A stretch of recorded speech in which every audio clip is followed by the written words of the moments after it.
बिस्मिल्लाहिर्रहमानिर्रहीम। आज का जो हमारा टॉपिक है वो है DNS server. Right. So basically what is DNS server?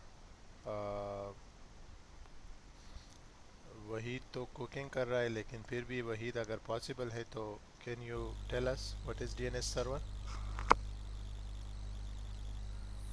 जी मैं थोड़ा सा बताता हूँ अगर आपको आवाज़ें कुकिंग में ना आए तो।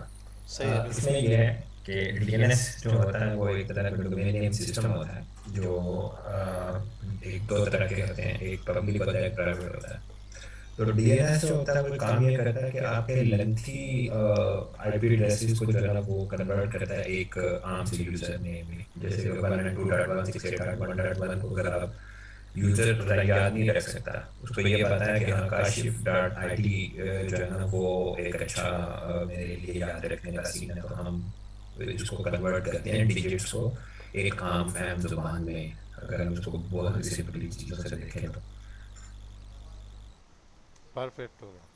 बेसिकली ये है डोमेन नेम सिस्टम।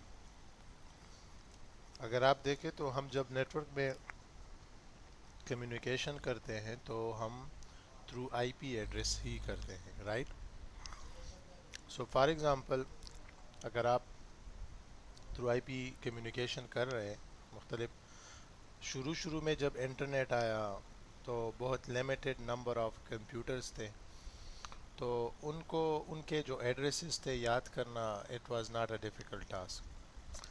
बट फिर क्या हुआ कि जैसे जैसे ये नंबर ऑफ़ कंप्यूटर्स जो है वो इंक्रीज़ होते जा रहे थे, तो फॉर ह्यूमंस जो कम्युनिकेशंस थी, जो आईपी एड्रेस याद करना था, वो मुश्किल होता जा रहा था। तो उसके लिए फिर ये डोमेन नेम सिस्टम जो है ये इंट्रोड्यूस हुआ कि एक हम सर्वर बनाएंगे। जितने भी हमारे एक डेटाबेस की समय है कि हम बनाएंगे, जितने भी हमारे सर्वर्स हैं उनकी जो एड्रेसेस है, आईपी एड्रेस, उनको हम एक नाम, एक डोमेन नेम जो है वो असाइन करेंगे। तो फिर जब हम कम्युनिकेशन करेंगे, आजकल अगर आप देखें इंटरनेट पे जब हम कम्युनिकेशन करते हैं, राइट, तो हम इंस्टेड ऑफ आईपी एड्रेस हम यहाँ पे A U P dot E D U dot P K लिखते हैं और हम एंटर करते हैं। तो हमारी कम्युनिकेशन जो है वो उस सर्वर के साथ हो जाती है। तो बैकएंड पे क्या होता है बेसिकली कि ये A U P dot E D U dot P K name जो है ये एक डीएनएस सर्वर को एक रिक्वेस्ट जाती है। उससे हम, जो हमारा मशीन है वो पूछता है कि यार ये देखो अपने डेटाबेस में ये A U P dot E D U dot P K जो है इसका आईपी एड्रेस क्या है। तो वो हमें अपने डेटाबेस से वो आईपी एड्रेस देता है और फिर हमारा जो मशीन है उस सर्वर के साथ थ्रू जो है आईपी या थ्रू नेम वो कम्युनिकेशन जो है वो कर पाता है। तो इन सिंपल वर्ड, अगर आप डीएनएस की एक आसान डिफिनीशन आप अपने जहन में रखना चाहते हैं तो वो ये है कि because of DNS server we are able to write domain name in our internet browser instead of IP address, right। तो ये एक स्टोरी है हमारी कि ये हम करते हैं। तो जो हमारा टॉपिक है बेसिकली आज का, उसमें हम ये पढ़ेंगे कि ये हमारा नेटवर्क है ऑलरेडी बना हुआ है। तो ये हमारा सर्वर ऑपरेटिंग सिस्टम है। तो हम ये पढ़ेंगे कि हम इस सर्वर ऑपरेटिंग सिस्टम में डीएनएस सर्विस जो है वो किस तरह इंस्टॉल करेंगे, राइट।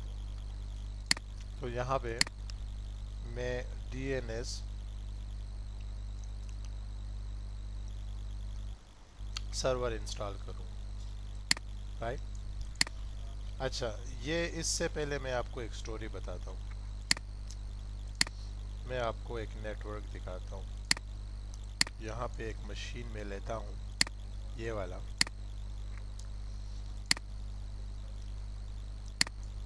सही है।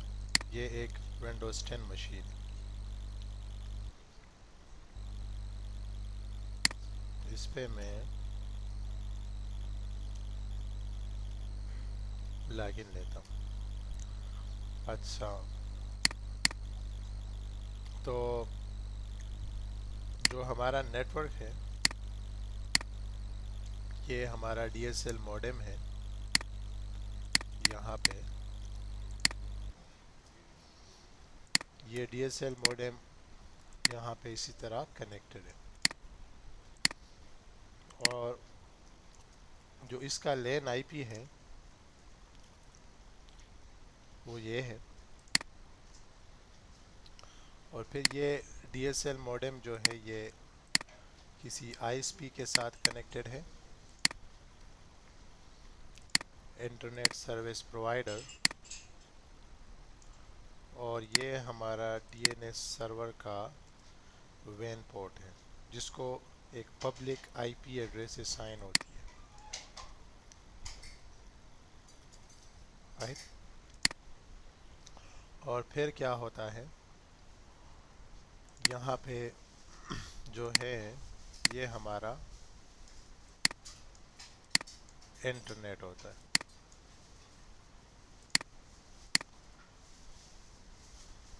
राइट। और ये इंटरनेट इस ISP के साथ इसी तरह कनेक्ट होता है। तो ये हमारी एक सिनारियो है। तो जब हम अपने विंडोज़ 10 मशीन को, मतलब जब इस नेटवर्क के साथ कनेक्ट करते हैं, तो हम कौन सा IP एड्रेस असाइन करते हैं, ये मैं ज़रा आप लोगों को दिखा दूँ। और यहाँ पे ये जो विंडोज़ 10 वाला स्क्रीन है, इस पे आप फोकस करें। ये इस दूसरे वाले पे आप जो है जस्ट इग्नोर इट।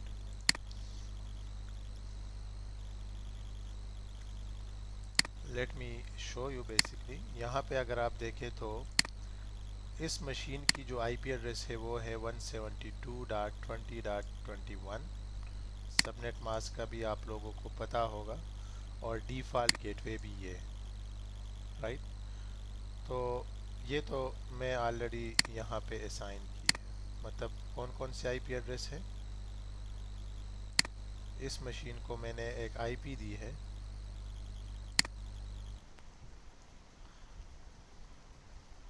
21, और डिफ़ॉल्ट गेटवे जो है वो ये है। तो अभी DNS सर्वर में मैंने कौन सा IP एड्रेस देना है, मतलब मैंने अपने मशीन को बताना है कि अगर आपने DNS की रिक्वेस्ट भेजनी है तो आपने किस सर्वर को भेजनी है। तो if you don't remember, if you don't know what is my DNS server, तो आप अपना जो गेटवे है, DSL मॉडेम है, उसका IP भी आप डाल सकते हैं। क्योंकि जो आपके DSL मॉडेम आते हैं उसमें बाय डिफ़ॉल्ट DNS सर्वर की जो सर्विस है वो इनेबल होती है। तो ये DSL भी आपको एज अ DNS सर्वर अपनी सर्विसेज जो है वो दे सकता है। और हमारे पास कौन कौन से सर्वर्स है DNS सर्वर्स के, तो अगर मैं यहाँ पे ब्राउज़र पे आ जाऊँ और यहाँ पे मैं लिखूँ फ्री पब्लिक DNS सर्वर्स, तो आपको एक लिस्ट शो होगा, राइट, जो कि मुख्तलिफ सर्वर्स हैं। यहाँ पे ये देखें, ये भी एक सर्वर पड़ा है 8.8.8.8। ये गूगल का एक DNS सर्वर है, और उनके दो सर्वर्स हैं, ये भी है। तो अगर मैं यहाँ पे 8.8.8 लिखूँ तो इसका मतलब ये है कि जो मेरा मशीन है वो DNS सर्वर की रिक्वेस्ट किस सर्वर को भेजेगा, इस सर्वर को भेजेगा। तो यहाँ पे मैं इसी तरह ही करता हूँ। मैं जो मशीन है मेरा, इसका DNS सर्वर मैं आपको चेंज करके देखता हूँ। और ये लास्ट में मैं लिखता हूँ 9.9.9.9। तो मैंने अपने मशीन को बताया, जो मेरा क्लाइंट मशीन है, कि पहले आपने डीएनएस सर्वर की जो रिक्वेस्ट है वो इस सर्वर को भेजनी है, और अगर ये सर्वर आपको रिस्पांस ना दे फॉर सम रीज़न, तो आपने फिर रिक्वेस्ट इसको भेजना है। तो ये एक स्टोरी है। तो मैंने ये ओके किया, और यहाँ पे अगर आप CMD ओपन कर ले और CMD में आप ns lookup लिखें, तो ये ns lookup कमांड जब आप कमांड प्रॉम्प्ट में लिखेंगे तो आपको पता चलेगा कि आपका DNS सर्वर कौन है। तो यहाँ से अगर आप इस सर्वर से पूछेंगे कि यार मुझे facebook.com की IP एड्रेस चाहिए, तो ये आपको facebook.com का IP एड्रेस देगा। अगर आप उसको कहे कि यार मुझे aup.edu.pk का जो IP है मुझे वो चाहिए, तो वो आपको इसका भी IP एड्रेस जो है वो प्रोवाइड करेगा। colinxtech.com ये हमारे इंस्टीट्यूट का साइट है, तो इसका IP एड्रेस आपको देगा। तो ये DNS का काम है कि जब आप इसको बताते हैं कि यार मुझे इस मशीन का, तो हम बेसिकली nslookup कमांड तो हम नहीं लिखते, हम सीधा सीधा क्या करते हैं, हम डायरेक्टली ब्राउज़र ओपन करते हैं इसी तरह। इसको मैं पेन टू, अच्छा, इसको मैं डायरेक्टली ओपन करता हूँ इसी तरह, और जब हम डायरेक्टली ओपन करते हैं तो यहाँ पे हम सीधा सीधा लिखते हैं कि यार yahoo.com, और ओपन हो जाता है। तो ये रिक्वेस्ट बेसिकली किसको गई, ये रिक्वेस्ट आपके DNS सर्वर को गई, उसने अपने डेटाबेस में चेक किया और आपको जो है वो रिप्लाई दिया कि ये आपका IP एड्रेस है और जाओ इस पे कम्युनिकेशन कर लो। तो ये काम है DNS सर्वर का।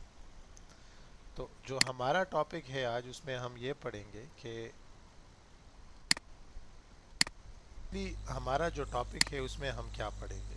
बेसिकली हमारा टॉपिक ये होगा कि फॉर एग्ज़ाम्पल ये हमारा एक मशीन है, इसका IP एड्रेस है लेट सपोज 212, राइट। तो यहाँ पे हम DNS सर्वर बनाएंगे, इंस्टॉल करेंगे। तो फिर जितने भी हमारे क्लाइंट्स मशीन होंगे ये वाले, तो इन क्लाइंट्स का जो DNS सर्वर का IP एड्रेस होगा वो क्या होगा, फिर हम क्या करेंगे, अपने सब क्लाइंट्स को कहेंगे कि आपका DNS सर्वर ये है, राइट। ये स्टोरी होगी। तो जो हमारे क्लाइंट्स मशीन है वो इंस्टेड ऑफ गूगल वो रिक्वेस्ट किस सर्वर को भेजेंगे, इस सर्वर को। तो ये DNS सर्वर की रिक्वेस्ट यहाँ पे आएगा, और ये DNS सर्वर फिर इसको फेसबुक, गूगल और इसका जो IP एड्रेस है वो देगा। तो अभी मुझे ये बताएं कि ऑलरेडी हमारे पास गूगल के DNS सर्वर पड़े हैं, ऑलरेडी हमारे पास जो है वो क्या नाम है, दूसरे पब्लिक फ्री DNS सर्वर्स पड़े हैं। तो हमें अपना DNS सर्वर क्यों चाहिए नेटवर्क में, क्योंकि अगर हमने सिर्फ इंटरनेट पे मुख्तलिफ जो सर्वर्स हैं उनका IP एड्रेस मालूम करना है, हमें अपनी कम्युनिकेशन आसान करनी है, तो फिर तो वो गूगल वाले सही है। वाई टू इंस्टॉल सर्वर 2019, और उसका लाइसेंस देना होगा, हार्डवेयर रखना होगा, और उसके ऊपर आपने फिर वो सर्विस इंस्टॉल करनी होगी, और ये स्टोरी होगी। तो इसके लिए जो आंसर है वो ये है कि बेसिकली हमारे ऑर्गेनाइजेशंस में हमारे अपने सर्वर्स होते हैं, जिसमें हमारा अपना वेब सर्वर होता है, राइट। तो अगर हमारा अपना वेब सर्वर यहाँ पे पड़ा है, या फिर हमारा अपना एक डेटाबेस पड़ा है, SQL सर्वर, सही है,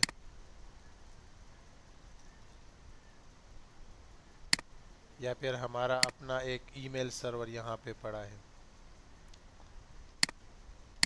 तो अगर उन सर्वर्स के साथ हमारे क्लाइंट्स ने बाय नेम कम्युनिकेशन करनी है तो हम गूगल वाले डीएनएस सर्वर में अपने सर्वर्स के इंफॉर्मेशन नहीं दे सकते।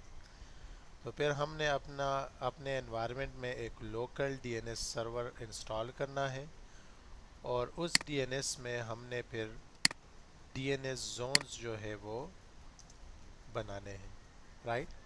सो we will create DNS zones.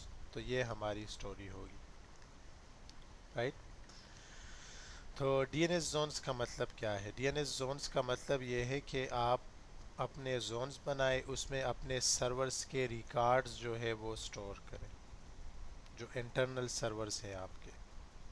तो जो आपके लोकल मशीन्स हैं, अगर यहाँ से एक बंदा, यहाँ पे राहील बैठा है और वो कह रहे हैं कि मतलब मुझे वेब सर्वर के साथ कम्युनिकेशन करनी है, तो वो जब सर्वर 1 की रिक्वेस्ट डीएनएस सर्वर को भेजेगा कि यार मुझे सर्वर 1 के साथ कनेक्ट कर दो, तो डीएनएस सर्वर सोचेगा कि हु इज़ सर्वर 1। तो वो अपने डीएनएस जोन्स में देखेगा जहाँ पे हमने ऑलरेडी रिकॉर्ड्स बनाए होंगे। तो उस डीएनएस जोन्स में, उस रिकॉर्ड्स में वो चेक करेगा कि ये सर्वर 1 कौन है, ये तो वेब सर्वर है, तो इस मशीन की जो कम्युनिकेशन है वो उसके साथ हो जाएगी, राइट। तो ये स्टोरी है। अच्छा, तो ये तो एक स्टोरी हो गई कि डीएनएस जोन्स के लिए हम अपना डीएनएस सर्वर्स जो है वो लोकली हम बनाते हैं ताकि हम अपने लोकल सर्वर्स के इंफॉर्मेशन अपने डीएनएस सर्वर में जो है वो स्टोर कर सके। समझ आ रही है आप लोगों को थोड़ी बहुत? हम्म। अच्छा अच्छा, एक और क्वेश्चन है। क्वेश्चन ये है कि अगर मैं अपने लोकल सर्वर्स को यहाँ से मैं रिक्वेस्ट भेजूँ और यहाँ पे सपोज़ वहीद बैठा हुआ है और वो कहे कि मुझे फेसबुक की आईपी चाहिए, तो ये रिक्वेस्ट कहाँ पे आएगा? इधर आएगा। तो मुझे ये बताए कि इस डीएनएस सर्वर के पास फेसबुक का रिकॉर्ड तो नहीं है, ये तो हमने लोकली बनाया हुआ है। तो हाउ इज़ इट पॉसिबल कि ये डीएनएस सर्वर हमें इंटरनेट पे जितने भी सर्वर्स हैं उन सब की जो इंफॉर्मेशन है वो हमें देगा ताकि हम उन सर्वर्स के साथ बाय नेम जो है वो कम्युनिकेशन कर सके? How is it possible? तो एक फीचर होता है, एक कंपोनेंट है डीएनएस का जिसको हम कहते हैं डीएनएस फॉरवर्डर। तो डीएनएस फॉरवर्डर का काम ये है कि जब हम अपने डीएनएस सर्वर को रिक्वेस्ट भेजते हैं और उस डीएनएस सर्वर के पास उस मशीन की या उस सर्वर की इंफॉर्मेशन नहीं होती, तो वो डीएनएस फॉरवर्डर के थ्रू इंटरनेट पे जितने भी पब्लिक डीएनएस सर्वर्स हैं उनको रिक्वेस्ट फॉरवर्ड करता है कि मुझे फेसबुक की या याहू की या किसी और पब्लिक सर्वर की जो है आईपी एड्रेस चाहिए, क्योंकि मुझे अपने क्लाइंट को या रिस्पॉन्स देना है। तो ये स्टोरी होगी। इसका एग्ज़ाम्पल ये है कि फॉर एग्ज़ाम्पल मैं राहील को कहूँ कि यार मुझे यहया का नंबर चाहिए, तो अगर इसके पास मोबाइल में पड़ा है, सेव्ड है, तो ये मुझे रिस्पांस देगा। अगर नहीं पड़ा तो वो अपने फ्रेंड्स को फॉरवर्ड करेगा कि यार देखो अपने फ्रेंड कांटेक्ट लिस्ट में कि ये यहया का मोबाइल नंबर कौन सा है। तो one of his friend will reply him और फिर ये मुझे जो है वो रिस्पांस देगा कि ये ले लो, ये यहया का नंबर है। तो that would be the story. ये फॉरवर्डर का काम ये है। Does it make sense? तो सर फाउंडर में कोई हम कोई आईपी एड्रेस वगैरह डालेंगे या कुछ मतलब उनकी कॉन्फ़िगरेशन करेंगे ताकि उसको आउटर वर्ल्ड का पता चले कि हाँ मैंने इसके साथ कनेक्ट करना है, या फिर ऊपर आईपी आईएसपी का कोई एड्रेस वगैरह डालेंगे, कुछ इस तरह का सीन होगा? Perfect perfect, very good question. Basically जो आपका डीएनएस फॉरवर्डर होता है वो बाय डिफ़ॉल्ट कॉन्फ़िगर नहीं होता। तो जब आप डीएनएस सर्वर इंस्टॉल करते हैं अपने सर्वर 2019, 16 या 12 में, तो बाय डिफ़ॉल्ट रूट हिंट्स जो है वो ऑलरेडी अवेलेबल होता है। तो रूट हिंट्स बेसिकली 13 एड्रेसेस हैं डीएनएस सर्वर्स के, पब्लिक डीएनएस सर्वर्स के, जो कि आपके सर्वर ऑपरेटिंग सिस्टम ऑटोमेटिकली अपने साथ ऐड करता है जब आप उस पर डीएनएस इंस्टॉल करते हैं। तो फॉरवर्डर से पहले आपका जो रूट हैंड्स हैं वो ऑटोमेटिकली उसमें वो एड्रेसेस डिफाइंड होती है। तो जब हम अपने डीएनएस सर्वर को रिक्वेस्ट फॉरवर्ड करते हैं तो हमारा जो डीएनएस सर्वर है वो रूट हैंड्स के थ्रू अपना जो बाहर के जो इंटरनेट पे जो सर्वर्स हैं उनको रिक्वेस्ट फॉरवर्ड करते हैं कि यार मुझे ये चाहिए। लेकिन एज ए एडमिनिस्ट्रेटर आप लोगों ने क्या करना है, डीएनएस फॉरवर्डर अपने लिए कॉन्फ़िगर्ड करना है और वहाँ पे आपने जो एड्रेस जिस डीएनएस सर्वर पे आप ट्रस्ट कर सकते हैं, ये भी ट्रस्ट की मैं इसलिए बात कर रहा हूँ कि एक अटैक है डीएनएस हाईजैकिंग। तो अक्सर वो होता है कि मतलब आप का डीएनएस सर्वर जो है वो किसी इस डीएनएस सर्वर को रिक्वेस्ट फॉरवर्ड करता है जिसमें फेक एड्रेसेस पड़े हों। तो शायद आपके क्लाइंट्स को फेसबुक का ओरिजिनल पेज की जगह कोई फेक साइट पहले मिले और वो वहाँ पे अपने पासवर्ड्स वगैरह डालें और उनके पासवर्ड्स जो है वो ब्रेक हो जाए। तो आपने जो है वो एक ऑथेंटिक डीएनएस सर्वर जो है अपने डीएनएस फॉरवर्डर में फिर खुद से आपके पास ये ऑप्शन है, मतलब हमारे पास ये ऑप्शन है कि we can configure DNS forwarder according to our environment. Does it make sense?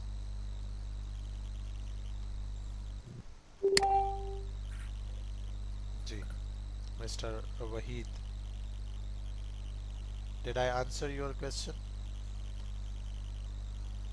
Yes sir, perfect.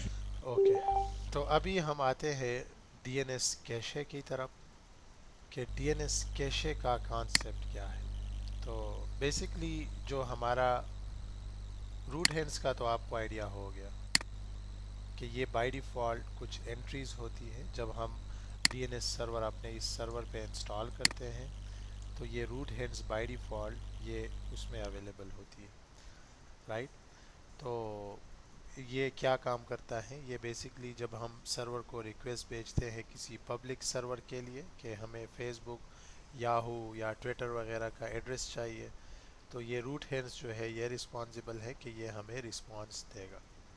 ये तो एक स्टोरी हो गई। बाकी जो हमारे पास है डीएनएस फॉरवर्डर, इसका भी आपको आइडिया हो गया कि ये स्टोरी है कि इसका मतलब ये है कि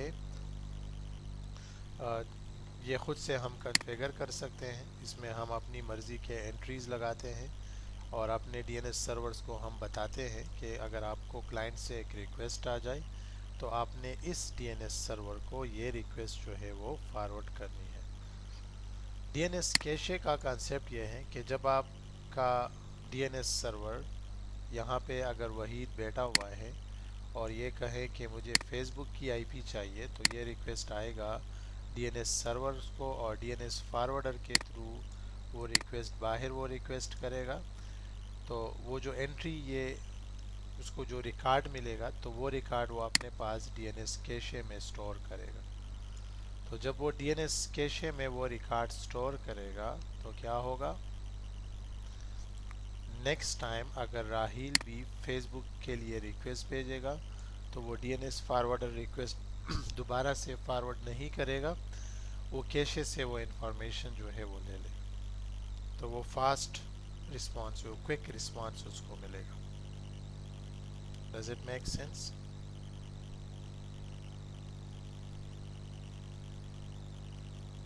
सर ये तो मुझे समझ लग गई है। एक छोटा सा क्वेश्चन है, वो मेरी राहील के ज़हन में भी हो और मैं राहील के लिए पूछ रहा हूँ। फॉर एग्जांपल कि अब हमने जो अपना डीएनएस सर्वर है उसको एड्रेस दिया हुआ है, प्राइवेट एड्रेस। मान लें कि उसको एड्रेस दिया हुआ है 192.168.1.1 या 1.2 दिया हुआ है। अब जो उस डोमेन में तो होंगे कंप्यूटर्स होंगे, वो तो उसको एक्सेस कर पाएंगे। यानी कि उस एड्रेस रेंज में जो होंगे।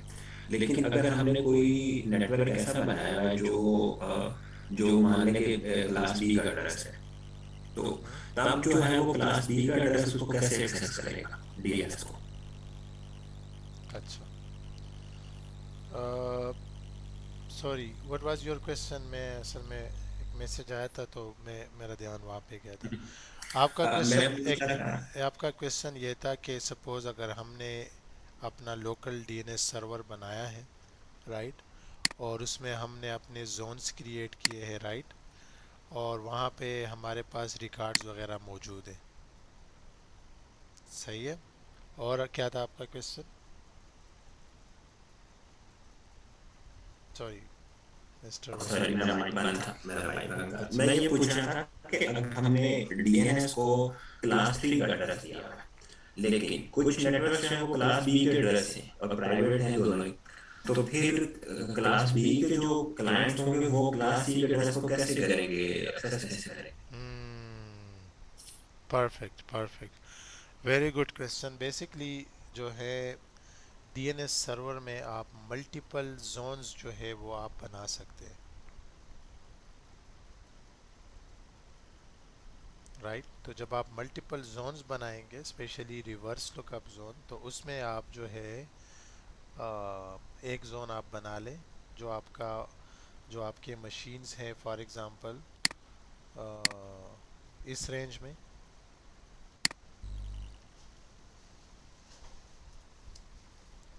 सपोज आपके कुछ मशीन्स जो है वो इस रेंज में है,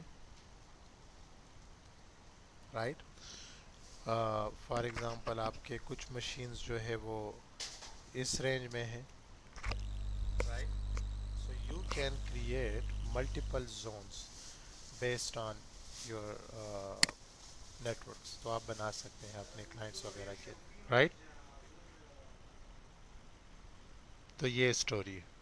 तो आप मल्टीपल जोन्स बना सकते हैं, and how we do that, we have a lab, so we will discuss it during a lab. समझ आ रही है अभी?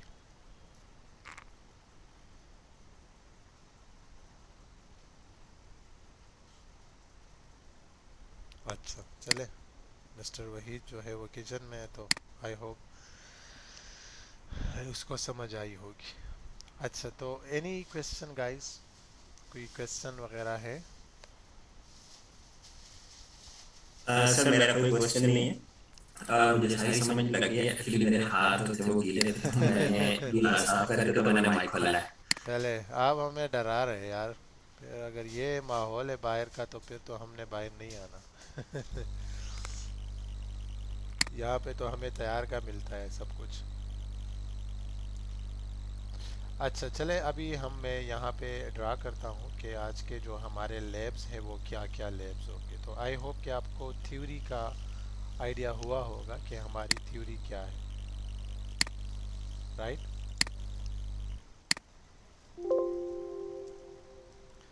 तो आज का जो हमारा लैब है वो क्या क्या है, तो उस पर हम ज़रा फोकस करते हैं। तो आज के लैब में हमने ये करना है कि install DNS server, right, root hints configuration, ये हम पढ़ेंगे। DNS forwarder configuration,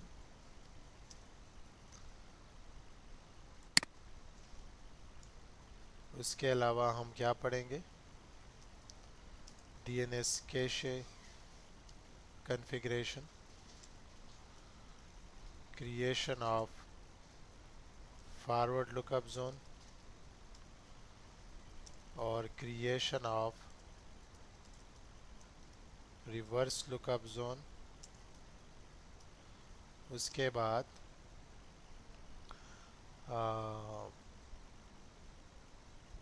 A record and pointer record, तो यह हमारा एक लैब होगा। एलियस रिकॉर्ड के बारे में हम डिस्कस करेंगे।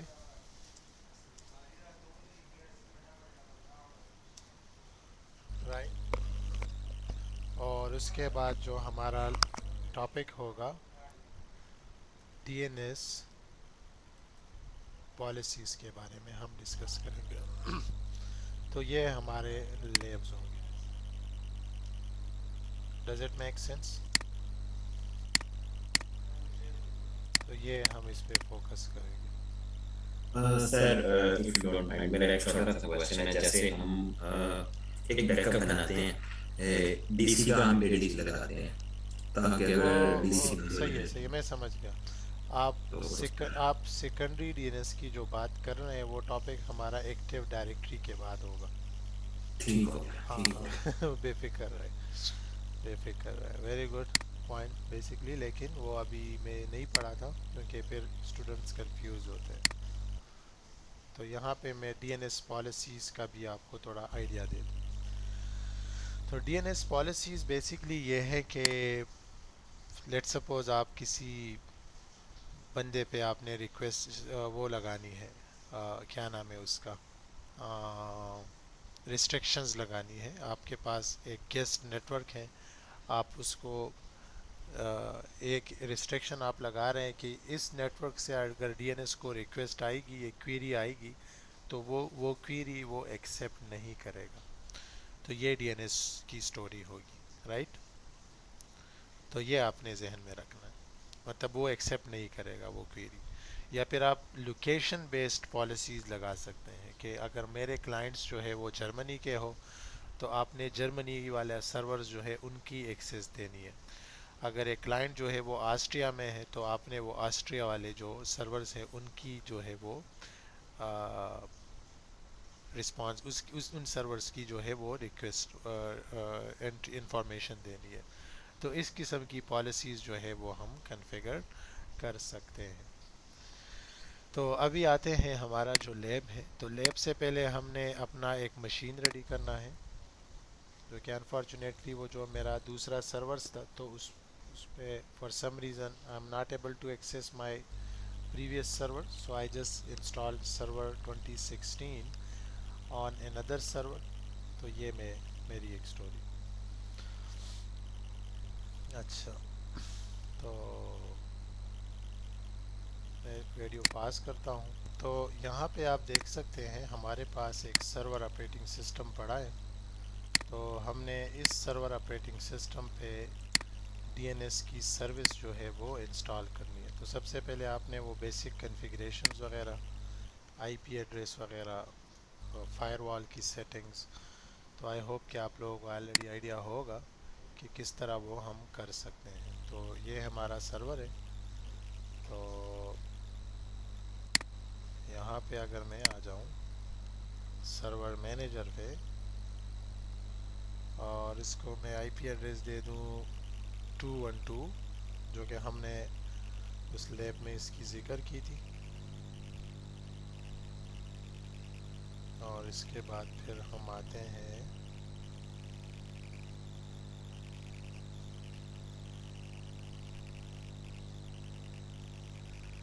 Local server. लोकल सर्वर के बाद इसका जो फायरवॉल है वो मैं ऑफ़ करता हूँ। तो I think it should be clear to you guys.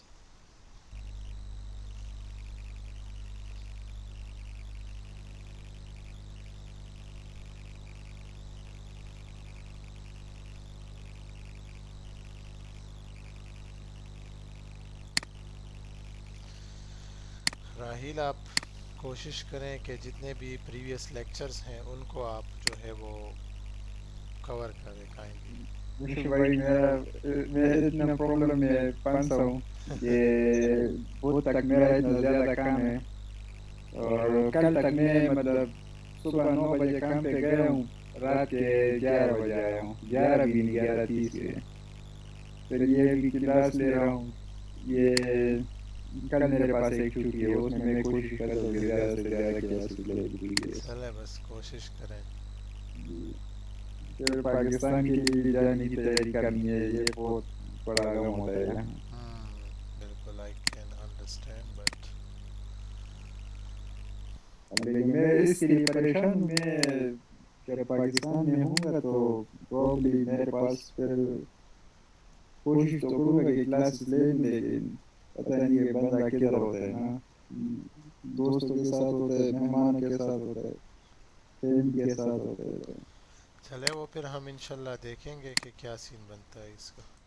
मैं 20-22 दिन पाकिस्तान में हूँगा। अच्छा, चले वो फिर देखेंगे। अभी हम पढ़ते हैं कि how to install DNS server. तो आप मुझे बताएं कि मैंने आप लोगों को दो तरीके बताए थे। एक तरीका तो ये है कि आप सिंपली मैनेज पे आ जाएं और यहाँ से आप इंस्टॉलेशन कर दें, ऐड रोल एंड फीचर्स, यहाँ पे सर्वर रोल्स में आ जाएं और यहाँ से डीएनएस सर्वर सेलेक्ट करें एंड यू आर गुड। दूसरा तरीका यह है कि you can open Windows PowerShell और यहाँ से आप डीएनएस सर्वर जो है वो इंस्टॉल कर सकते हैं। Right, so it's up to you guys कि आपने इंस्टॉलेशन किस बेस पे करनी है। तो यहाँ पे मैं आता हूँ, डीएनएस सर्वर, और अच्छा कह रहा है कि no static IP address were found. तो हमने तो already static IP address assign की है, तो why it is giving us this error, but we can double check. चले जाते हैं, सही हो गया एंड डीएनएस सर्वर की इंस्टॉलेशन मैंने कर ली। तो ड्यूरिंग इंस्टॉलेशन मैंने वो डीएनएस सर्वर टूल्स जो है वो डीएनएस मैनेजर जिसको कहते हैं वो भी हमने साथ साथ इंस्टॉल किया। तो ये चीज़ें इंस्टॉल हो रही है। डीएनएस सर्वर और रिमोट सर्वर एडमिनिस्ट्रेशन टूल के अंडर ये जो टूल है डीएनएस सर्वर टूल, ये अभी इंस्टॉल हो रहा है। तो ये वो डीएनएस मैनेजर वाला जो सॉफ्टवेयर है वो भी इसी सर्वर में इंस्टॉल होगा, जिससे हम इस सर्वर की जो है वो कॉन्फ़िगरेशंस वगैरह वो कर सकते हैं।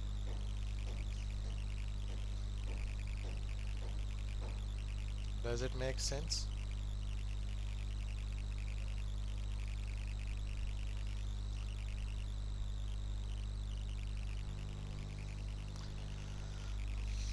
अच्छा, तो थोड़ा वेट करते हैं इसका, बल्कि ऑलमोस्ट इंस्टॉलेशन इज़ फिनिश्ड। सो अभी हमने कहाँ पे जाना है? अगर मैं ये क्लोज़ कर लूँ और यहाँ पे मैं आ जाऊँ एडमिनिस्ट्रेटिव टूल्स पे, so I can show DNS server manager. तो यहाँ से फिर मैं ये डीएनएस सर्वर मैनेजर है। तो सबसे पहले तो मैं आप लोगों को दिखाता हूँ कि जब आप डीएनएस सर्वर पे राइट क्लिक करेंगे, प्रॉपर्टीज़ में जाएंगे, तो यहाँ पे रूट हिंट्स में ये एंट्रीज़ पड़ी है और ये तकरीबन 13 एंट्रीज़ हैं जो कि ये पड़ी है। तो मैं अभी आपको एक डेमो देता हूँ कि हमारे पास ये एक विंडोज़ 10 की मशीन है जो कि क्लाइंट्स मशीन है। अगर इस मशीन को मैं आईपी एड्रेस असाइन करूं डीएनएस में, मैं क्या लिखूं? 212। मतलब इस मशीन को मैं बताऊं कि आपका जो डीएनएस सर्वर है वो अभी 212 है, जो कि मेरा लोकल सर्वर है। राइट, तो क्या होगा? So let me show you basically.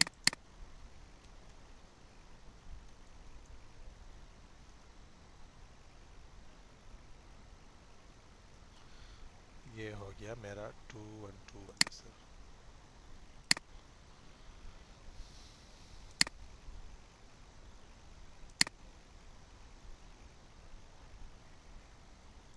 Let me confirm कि वो आईपी एड्रेस जो डीएनएस में मैंने पुट की है वो एक्सेप्ट हुई है या नहीं। So I can confirm it from here.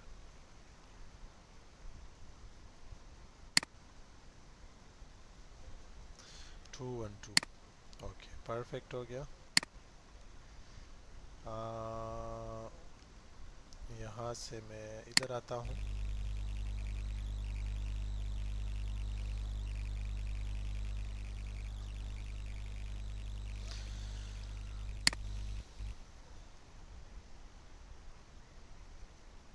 Okay NS lookup अगर मैं अभी लिखता हूँ तो मेरा DNS सर्वर 212 है। इसको मैं कहता हूँ कि यार मुझे aup.pk का IP एड्रेस चाहिए, तो मुझे दे दिया गया। How is it possible? ये इसलिए पॉसिबल है कि इसको मैं ज़रा क्लोज़ कर लूँ, इसको भी मैं ज़रा क्लोज़ कर लूँ, और इसको भी मैं ज़रा क्लोज़ कर लूँ ताकि हमारे पास ये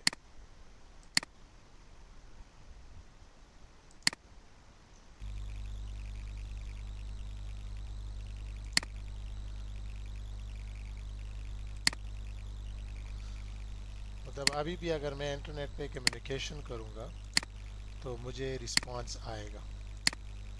ये देखें, अगर मैं गूगल क्रोम ओपन कर लूँ ब्राउज़र, और यहाँ पे मैं www.codelinks.tech.com लिखूँ। आई थिंक मैंने स्पेलिंग गलत लिखा।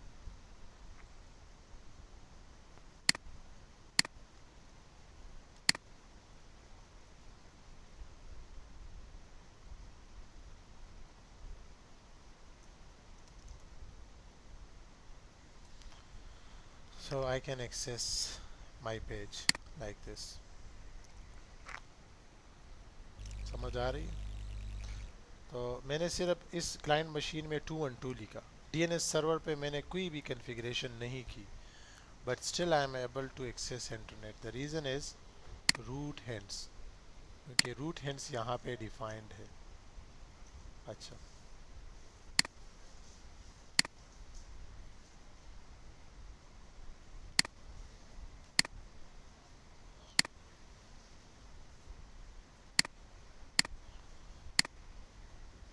अच्छा ये नहीं हो रहा। चले, तो प्रॉपर्टीज़ में अगर मैं आ जाऊँ तो यहाँ पे रूट हैंड्स जो है वो सेव्ड है। तो अभी हमने क्या करना है, DNS फारवर्डर की कॉन्फ़िगरेशन करनी है। तो जब आप प्रॉपर्टीज़ में आएंगे तो प्रॉपर्टीज़ में अगर आप देखें तो ये पहले ये इंटरफेस वाली स्टोरी डिस्कस करते हैं और फिर फारवर्डर पे आते हैं। तो इंटरफेसेस में अगर आप देखें तो आपको ये है कि ऑल IP एड्रेसेस, तो इसका मतलब ये है कि ये जो DNS सर्वर है इसका जो भी IP एड्रेस होगा, फॉर एग्ज़ाम्पल अगर इस सर्वर के 3 IP एड्रेसेस, एक सर्वर के मल्टीपल IP एड्रेस हो सकते हैं, क्यों, वो हम पढ़ेंगे बाद में। तो लेट्स सपोज अगर हमारे जो ये मशीन है, ये जो सर्वर मशीन है, इनके 4 एड्रेसेस हैं। तो अगर क्लाइंट में मैं कोई भी IP एड्रेस 214, 213 और 215 लिखूं तो ये DNS, तो ये सर्वर DNS का रिस्पांस देगा, DNS क्वेरीज का। लेकिन मैं अगर चाहता हूं कि नहीं, ये जो मेरा DNS सर्विस है वो सिर्फ 212 पे ही रिस्पांस दे दे, तो फिर आप वो only the following IP addresses and then you can choose the specific IP address based on your requirements and scenario. तो by default ये all IP addresses। फिर अगर मैं फॉरवर्डर्स पे आ जाऊँ तो by default forwarders list is empty, तो ये खाली है। तो अगर ये खाली है तो आपने फिर क्या करना है, फिर भी आपका सर्वर रिस्पांस दे रहा है। द रीज़न इज़ कि यहाँ पे use root hints if forwarders are available, if no forwarders are available. अगर फारवर्डर्स अवेलेबल नहीं होंगे तो बाय डिफ़ॉल्ट आपके जो रूट हैंड्स है वो यूज़ होंगे। तो अभी हमने क्या करना है, इस फारवर्डर को आप एडिट कर लें और यहाँ पे आप जो भी आपके सर्वर्स हैं उनकी इंफॉर्मेशन आप दे दें। तो जो मुझे याद है वो मैं दे रहा हूँ, और बाकी शायद आपका किसी आईएसपी के साथ कोलेब्रेशन हो और वो आपको अपने डीएनएस सर्वर्स की एड्रेसेस दे। तो ये मैंने रूट हेंस जो है वो डिफ़ाइन किए फारवर्डर्स में, सॉरी फारवर्डर्स के में जो आई पब्लिक सर्वर्स के जो एड्रेसेस है वो मैंने डिफ़ाइन किए। इसको आप सेव कर दे एंड ओके कर दे एंड वी आर डन। सो हमने क्या कौन कौन से टॉपिक किए? हमने पढ़ा install DNS server, root hints configuration और डीएनएस फारवर्डर की कॉन्फ़िगरेशन हमने पढ़ी। दोबारा से कनेक्ट हो जाए क्योंकि सेशन डिस्कनेक्ट हो रहा है। ओके, तो मेरे ख्याल में मिस्टर वहीद का एक क्वेश्चन था, तो जी वहीद आप पूछें। सर मेरा एक क्वेश्चन था कि मतलब कि फॉर एग्जांपल अगर हमने कुछ जो है वो जैसे कि हमारी ऑर्गेनाइजेशन में ना फेसबुक भी बंद है और उन्होंने टिकटॉक वगैरह भी बंद किया हुआ है, तो इस सेंस में फिर हम क्या करेंगे? हम जाके वहाँ पे जब हमने आईपी एड्रेस दिया हुआ था वहाँ पे हम जाके उसको उसको वहाँ पे ब्लॉक करेंगे या इसको क्या सीन है इसका, या इसको फिर ये जो चीज़ें होती हैं ये फायरवॉल लेवल पे जाके चलती हैं? अच्छा, ये फायरवॉल पे आपकी चलती है, ये डीएनएस पे आपका कोई सीन नहीं होता। कुछ लोग करते हैं मतलब इस तरह, लेकिन जो सीन है वो उसका है, फायरवॉल का है। सर ये आप ना चैनल ठीक हो गया, ये आप जरा काइंडली डीएनएस फॉरवर्डर का जो आप बता रहे थे एक बार फिर दोबारा ओपन करके बताइएगा। अच्छा, सही है, मैं आपको बताता हूँ। तो बेसिकली यहाँ पे प्रॉपर्टीज़ में जब आप आ जाएं तो फारवर्डर्स में आप ये जो चीज़ें हैं वो डिफ़ाइन कर सकते हैं। ये जब आप एडिट करेंगे तो यहाँ से आप वो एंट्रीज़ जो है वो दे सकते हैं। समझ आ रही है इसकी? जी जी जी।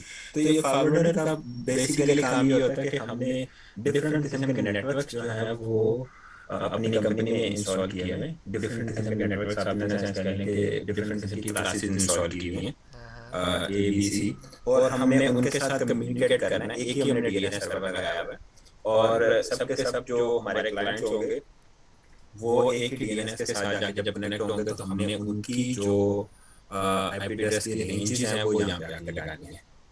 हाँ, मतलब मैं अपने डीएनएस सर्वर को बताऊंगा कि यार अगर आपको रिक्वेस्ट आ जाए और आपके पास वो एंट्री ना हो तो आपने किसको वो रिक्वेस्ट फॉरवर्ड करनी है, किस सर्वर को फॉरवर्ड करनी है। तो ये एक स्टोरी है बेसिकली। अच्छा, तो आई होप कि आपको थोड़ा बहुत आइडिया हुआ होगा कि डीएनएस फॉरवर्डर और इसका कॉन्सेप्ट क्या है। Does it make sense? Sir एक मिनट, तो फिर रूट हिंट भी तो यही काम करता है ना? रूट हिंट तो हमें बाहर से चीजें ला के देता है ना, उसमें 13 किस्म की जो पब्लिक डीएनएस लगे हुए हैं। तो अगर इंटरनली एक डीएनएस से क्वेरी सॉल्व नहीं होती तो फिर रूट हिंट काम करता है वो वाला, ऐसे ही? जी जी बिल्कुल, लेकिन फॉरवर्डर्स में आप अपनी मर्ज़ी का वो लगा सकते हैं। ठीक हो गया, मतलब उसमें 13 के लिमिट्स दी हुई है, उसमें 13 के 13 उसी वक्त जैसे हम डीएनएस की सर्विसेज इंस्टॉल करेंगे वो ऑटोमेटिकली पॉपुलर हो जाएगी, उसमें चेंजिंग नहीं हो सकती। लेकिन let me check, I think we can also do changes. ये तो आपने बहुत अच्छा क्वेश्चन पूछा।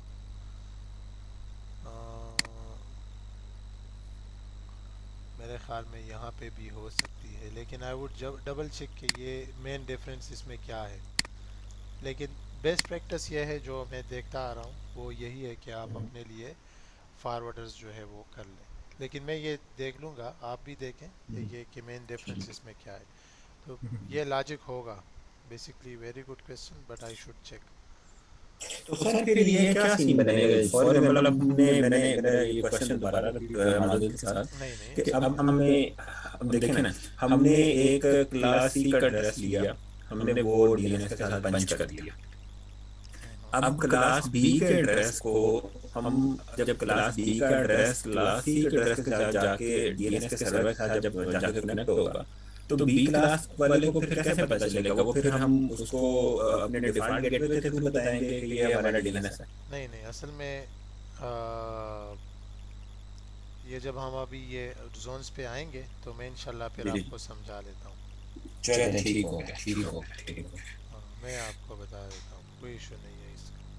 अच्छा, तो ये तो हो गया एक सीन। तो अभी मैं आपको दिखाता हूँ कि डीएनएस फारवर्डर का क्या सीन, डीएनएस कैशे का क्या सीन है, तो इस पे थोड़ा डिस्कशन करते हैं।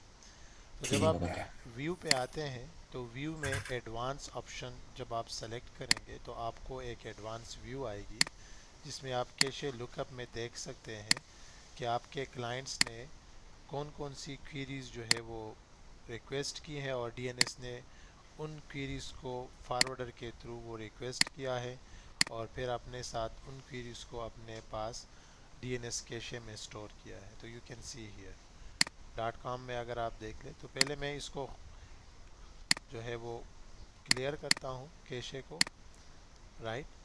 और यहाँ से फिर मैं अपने क्लाइंट्स मशीन से एक दोबारा से एक दूसरा रिक्वेस्ट जो है वो फॉरवर्ड करता हूँ। तो यहाँ पे अगर मैं आता हूँ, यहाँ पे मैं aup.edu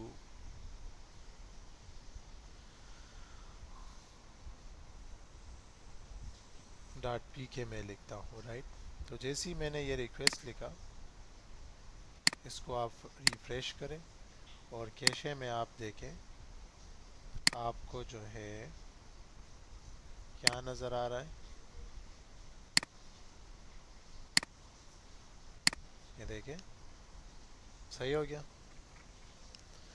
तो जो रिक्वेस्ट आप भेजेंगे वो डीएनएस सर्वर अपने कैशे में स्टोर करेगा। तो कैशे का फ़ायदा क्या है?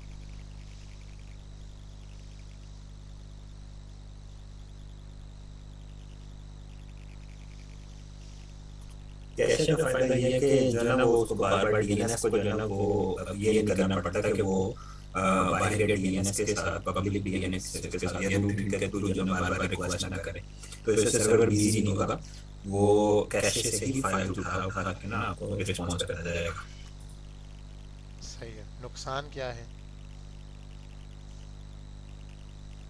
हाँ, नुकसान तो अब आप ही बता सकते हैं। नुकसान ये है कि लेट्स सपोज फेसबुक के 4 सर्वर्स हैं, सर्वर 1, सर्वर 2 और हमारे पास है सर्वर 5, फॉर एग्जांपल सर्वर 4 है।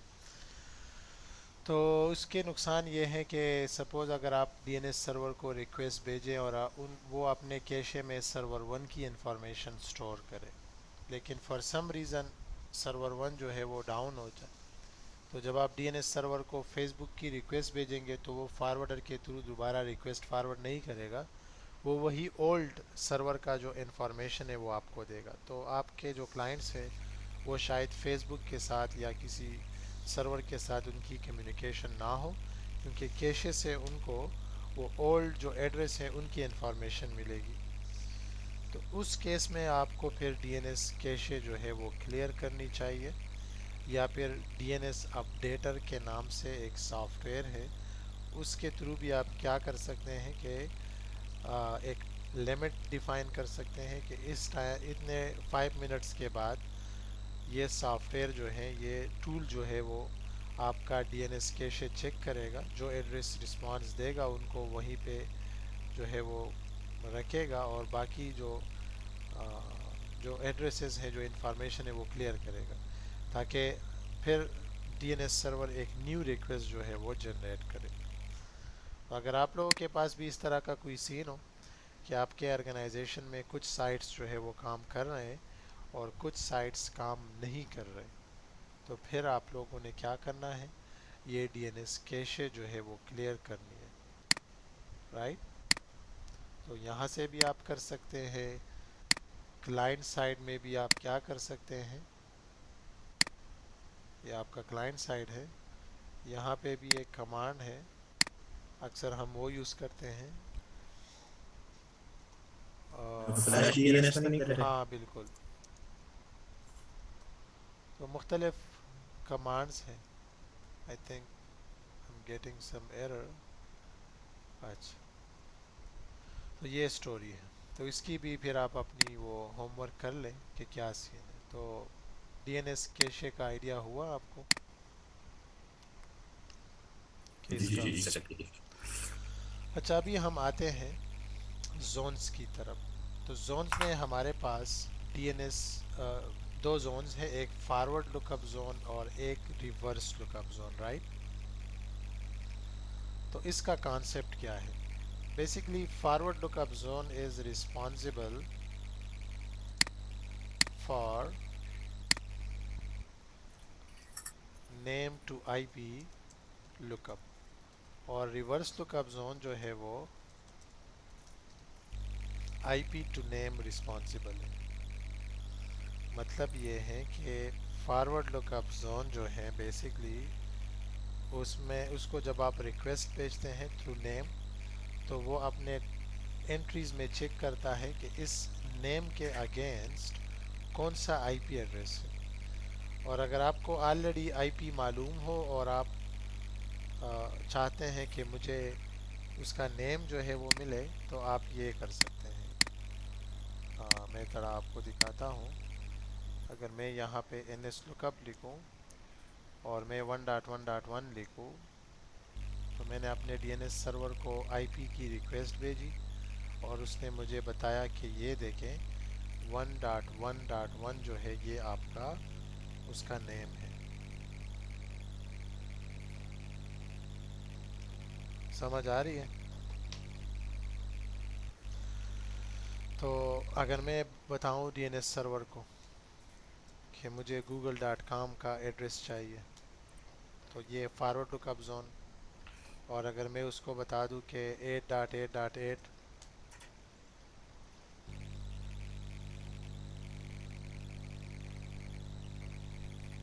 तो ये रिवर्स लुकअप जोन का काम। Does it make sense? Yes sir. अच्छा, इसकी अभी एक स्टोरी है कि फॉरवर्ड लुकअप जोन हम किस सिनारियों में बनाते हैं, रिवर्स लुकअप जोन हम किस सिनारियों में बनाते हैं, और कुछ मतलब हम दोनों बनाते हैं। मतलब तो अगर आपके पास एक छोटा सा नेटवर्क हो, बिल्कुल छोटा सा, तो मोस्टली लोग जो है वो रिवर्स लुकअप जोन की इतनी केयर नहीं करते, लेकिन फॉरवर्ड लुकअप जोन ज़रूर आपने बनाना है, राइट। तो उसमें हम क्या करते हैं? बेसिकली हम ये करते हैं कि एक मिनट में आपको एक और चीज़ बताता हूँ यहाँ पे। जब आप डीएनएस सर्वर पे राइट क्लिक करेंगे, कॉन्फ़िगर डीएनएस सर्वर, और नेक्स्ट करेंगे, तो यहाँ से भी आप ये चीज़ें पढ़ सकते हैं, तो आपको आइडिया हो सकता है कि create forward lookup zone recommended for small networks, create forward and reverse lookup zone recommended for large network, create root hints. तो ये एडवांस यूज़र के लिए है, तो we should check that one as well कि इसका क्या सीन। तो ये स्टोरी है बेसिकली। तो अगर मैंने फॉरवर्ड लुकअप जोन बनाना है तो हम क्या करेंगे? हम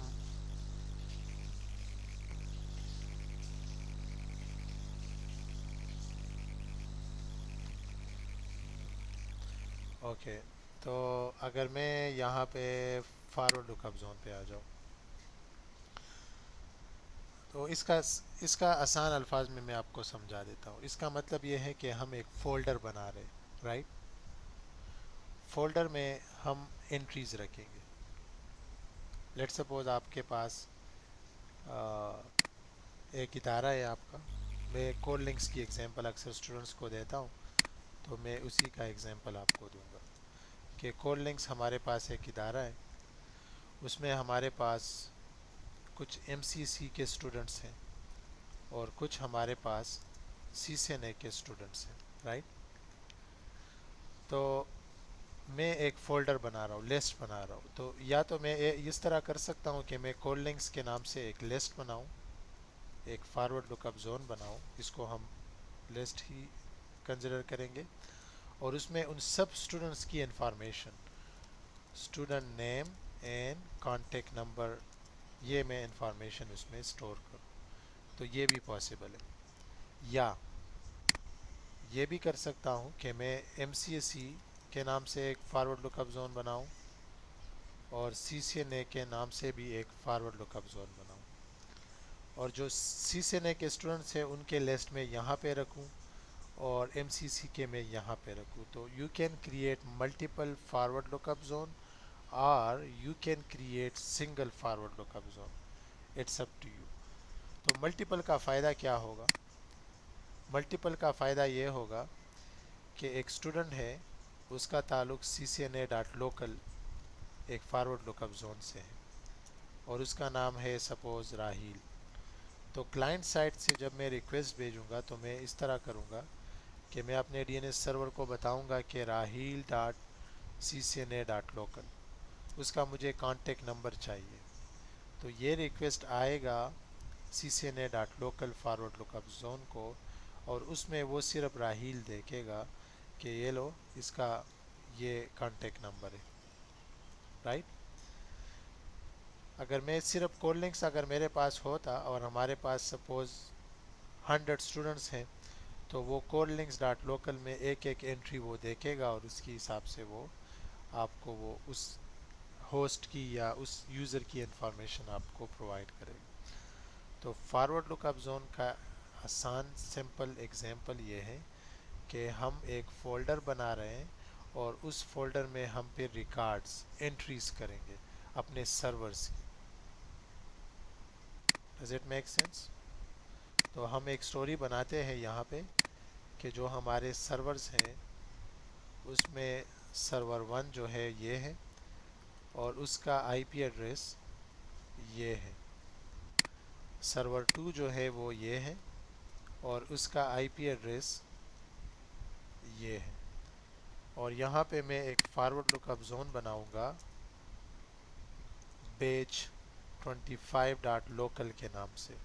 तो कोई भी नाम आप दे सकते हैं बट डाट जो है वो ज़रूरी है। तो अक्सर प्रोडक्शन एनवायरनमेंट में हम अपने ऑर्गेनाइजेशन का नेम, लेकिन डाट के बाद हम काम की जगह इंटरनल या लोकल लिखते हैं ताकि हमें भी आसानी हो कि ये जो नाम है ये मैं सिर्फ इंटरनल यूज़ के लिए दे रहा हूँ, इससे बाहर के इंटरनेट का कोई ताल्लुक नहीं है। ये मैं खुद से एक फ़ोल्डर बना रहा हूँ, इसमें खुद से मैं एंट्रीज करूँगा। थोड़ी बहुत समझ आ रही है आप लोगों को? ये अल्हम्दुलिल्लाह सारी समझ आ रही है। परफेक्ट हो गया।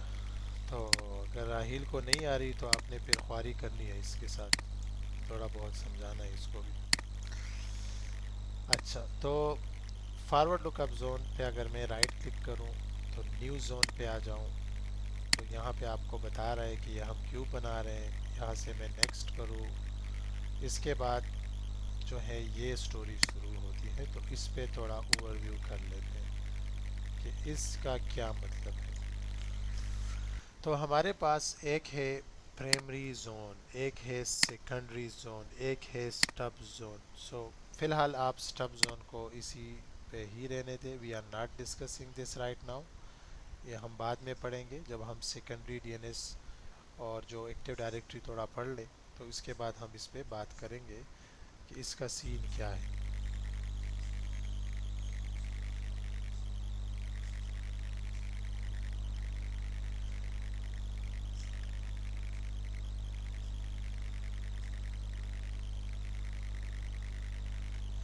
ओके, सो यहाँ पे मैं आपको थोड़ा समझा लेता हूँ। यहाँ पे सेकेंडरी जोन की मैं पहले बात करूँ, फिर मैं प्राइमरी पे आता हूँ ताकि आप लोगों को इसकी समझ आ जाए। लेट्स सपोज आप लोगों के पास ऑलरेडी एक DNS सर्वर पड़ा है और उस सर्वर्स में ऑलरेडी 100 रिकॉर्ड्स जो है वो पड़े हुए हैं, स्टोर। ये जो आपके क्लाइंट्स मशीन है ये इस सर्वर को रिक्वेस्ट कर रहे हैं कि ये मुझे दे दो। ये मतलब कोई कहता है कि मुझे सर्वर 1 के साथ कनेक्ट करो, कोई कहता है कि मुझे सर्वर 2 के साथ कनेक्ट करो, कोई इंटरनेट की रिक्वेस्ट भेज रहा है और this server is responsible for all the request. लेकिन हमारी ऑर्गेनाइजेशन ग्रोथ कर रही है और we feel like the one server is not enough to handle our network. तो फिर हम क्या करते हैं, एक दूसरा सर्वर हम रखते हैं। तो अगर आप दूसरा सर्वर रखेंगे और उसमें दोबारा से वो 100 एंट्रीज जो है वो दोबारा से यहाँ पे स्टोर करेंगे तो इट्स अ डिफ़िकल्ट टास्क। तो उस केस में हम क्या करते हैं, दूसरे सर्वर पे हम सेकेंडरी जोन्स बनाते हैं। तो सेकेंडरी जोन का फ़ायदा ये होता है कि ये ख़ुद से उसमें हम एंट्रीज़ नहीं कर सकते, बट हम इसको वो जो प्राइमरी हमारा जोन होता है, जो प्राइमरी डीएनएस सर्वर होता है, उसकी इंफॉर्मेशन देते हैं कि आपने यहाँ से जो है वो सारे रिकॉर्ड्स जो है वो लेने हैं ट्रांसफ़र। तो यहाँ पे भी हम कोई कॉन्फ़िगरेशन करते हैं, वो हमारा लैब होगा। तो यहाँ से वो सारी इंफॉर्मेशन हम यहाँ से यहाँ पे ट्रांसफ़र करते हैं। तो ये it's a copy of your primary zone. तो जो भी चेंजेस आप यहाँ पे करते हैं वो आपको यहाँ पे भी अवेलेबल होंगी। और ये एक स्टोरी है कि हम ये कर सकते हैं। ये सर सेम कॉन्सेप्ट लाइक 60-70% इसका कॉन्सेप्ट उसी से मिलता है आरओडीसी से, जिस तरह आरओडीसी अपने पास चीजें जो है ना वो कॉपी कर लेता है। एग्जैक्टली, बिल्कुल एग्जैक्टली यही कंसेप्ट होता है, बिल्कुल। ठीक है। Any question? Not from my side. अच्छा, तो प्राइमरी जोन तो हम उसी केस में बनाते हैं कि हमारे पास ऑलरेडी अगर सर्वर पड़ा हो, तो उस लिहाज से मैं करता हूँ। अच्छा, सेकेंडरी जोन का क्या? सेकेंडरी जोन तो हमने पढ़ लिया, और ये अभी अगर आप दोबारा से थोड़ा खुद से भी पढ़ लें तो create a copy of a zone that exist on another server, this option helps balance the processing load of primary server for. तो ये हो गया। प्राइमरी जोन हम किस सेंस में बनाते हैं कि अगर हमारा एक नया नेटवर्क है और हम शुरू से एक वो बना रहे हैं, स्टार्ट से अपनी एंट्रीज करेंगे उसमें और वो चीज़ें, तो उसके लिए फिर हम क्या करेंगे, प्राइमरी जोन हम बनाएंगे। तो इसमें यह होता है कि हम खुद से एंट्रीज करते हैं इसमें, राइट। इसमें हम खुद से अपनी इंफॉर्मेशन स्टोर करते हैं, मतलब सर्वर 1 और उसका आईपी एड्रेस, सर्वर 2 उसका आईपी एड्रेस। तो ये सीन होता है। तो जब हम नेक्स्ट करूँगा प्राइमरी जोन हम सेलेक्ट करेंगे, तो यहाँ पे हमने फिर जोन नेम जो है वो देना है। तो फॉर एग्ज़ाम्पल मैं यहाँ पे देता हूँ कोई भी नाम, तो मैं बैच 25 डॉट लोकल, राइट। तो डॉट ज़रूरी है, बाकी कोई भी नाम दे सकते हैं। कुछ लोग अपनी ऑर्गेनाइजेशन का नेम, राइट, डॉट इंटरनल। तो it's up to you guys, तो आप जो भी देना चाहते हैं। तो बैच 25 डॉट लोकल मैंने यहाँ पे लिख दिया और इसको मैंने नेक्स्ट किया। इसके बाद यहाँ पे जब आप नेक्स्ट करते हैं तो आपको एक मैसेज आता है। तो इसके बारे में थोड़ा डिस्कशन करते हैं। बेसिकली जो जोन आप बनाते हैं तो उसकी बैकएंड पे जो आपका एक फ़ोल्डर होता है, मैं वो आपको ज़रा एक्सेस कर दूँ। यहाँ पे अगर मैं उस फोल्डर की इंफॉर्मेशन आपको एक्सेस कर दूँ,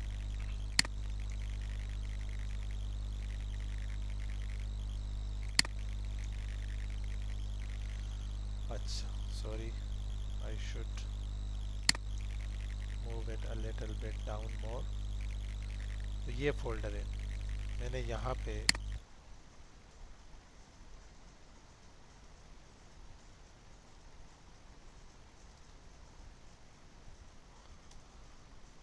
सिस्टम 32 और फिर डीएनएस लिख दिया। तो मैं इस फोल्डर पे आ गया, ये जो मेरा फोल्डर है, राइट। इस फोल्डर को आप हम देखेंगे। तो ये अगर मैं नेक्स्ट करूँ तो क्या होगा, इसी नाम से एक फ़ाइल बनेगा। कौन सी फोल्डर में? जो मैंने आपको वहाँ पे बना के वो दिखा दिया, इस फोल्डर में। तो जितनी भी एंट्रीज़ हम करेंगे उसी फाइल में वो एंट्रीज़ जो है वो स्टोर होती जाएगी। ये सेकंड ऑप्शन का मतलब ये है कि ऑलरेडी अगर आपके पास एक फ़ाइल पड़ा है और उसमें ऑलरेडी कुछ रिकॉर्ड्स पड़े हैं, प्रीवियस आपका कोई ओल्ड डीएनएस सर्वर था किसी दूसरे ऑपरेटिंग सिस्टम पे, आपके पास वो लिस्ट ऑलरेडी अवेलेबल है, तो क्या करें आप लोग, उसी फाइल को रिप्लेस करें, रीनेम करें एक नाम से जो कि इसके, और वो फाइल जो है आप उधर रखें उस फोल्डर में। और जब आप एग्जिस्टिंग फाइल चूज़ करेंगे और उस फाइल का नाम यहाँ पे लिखेंगे और नेक्स्ट करेंगे, तो जब आप फिनिश करेंगे तो एक जोन भी बनेगा और उसमें ऑलरेडी रिकॉर्ड्स जो है वो बनी होगी, तो फिर हमें दोबारा से वो एंट्रीज करने की ज़रूरत नहीं पड़ेगी। Does it make sense?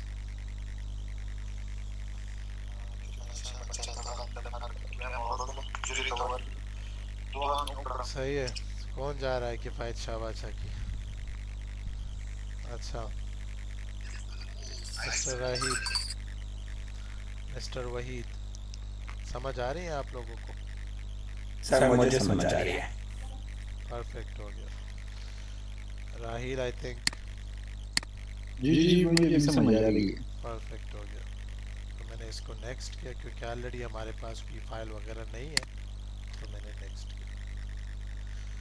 तो नेक्स्ट करने के बाद हमारे पास क्या ऑप्शन आता है, तो ये भी ज़रा देख लेते हैं।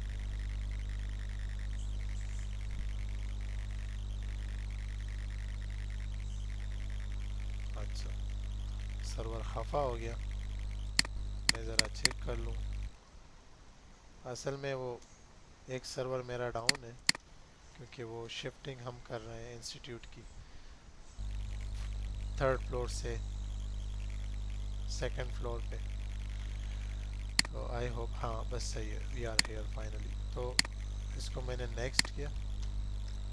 अच्छा, यहाँ पे ये ऑप्शन का मतलब क्या है, तो इस पे भी ज़रा गौर करते हैं। बेसिकली हमारे पास डीएनएस जो है वो 2 किस्म के हैं।